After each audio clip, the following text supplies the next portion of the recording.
Welcome back to another technical deep dive here in the debug zone. Today we're tackling a big question and breaking it down with insights from other users. Hopefully this clears up some misconceptions and helps you get the answer you need. So buckle up, stay a little curious, and let's jump right in.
And that's a wrap.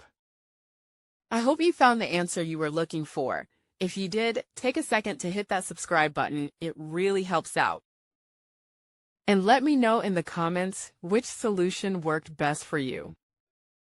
See you next time in the debug zone.